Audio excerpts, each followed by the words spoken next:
Girls boys life is too easy ആണോ? നോക്കാം. No household work, chilling outside. എടാ, chilling outside എന്നൊക്കെ പറയുമ്പോൾ കുറച്ച് കാലത്തേക്ക് ഉണ്ടാവുള്ളൂ. അത് കഴിഞ്ഞാൽ പിന്നെ ഒക്കെ കണക്കാ. Hear anything. Coming late. എടാ, അതെല്ലാവർക്കും അങ്ങനെ ഒന്നല്ലടാ. കുറച്ച് ആൾക്കാർക്കൊക്കെ വീട്ടില് നേരത്തെ കയറിയില്ലെങ്കിൽ പ്രശ്നമാണ്. എൻ്റെ അറിവിൽ തന്നെ കുറച്ച് ആൾക്കാരങ്ങനെ ഉണ്ട്, കൂട്ടത്തിൽ തന്നെ ഉണ്ട്.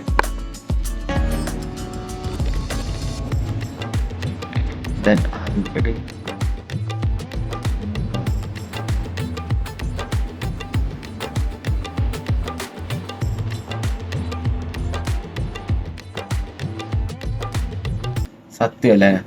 എല്ലാവരും മുന്നേ കാണുമ്പോൾ ചിരിച്ചു നിന്നിട്ട് ഒറ്റക്കാകുമ്പോൾ കരയുന്ന കുറെ ആൾക്കാരുണ്ടാവും. 20 വയസ്സ് വരെ ഏകദേശം കുറച്ച് ആൾക്കാർക്ക് സന്തോഷം ഉണ്ടാവുള്ളൂ. 20-ന് ശേഷം കുറെ എല്ലാവരും അവസ്ഥ ഇങ്ങനെ തന്നെ ആയിരിക്കും.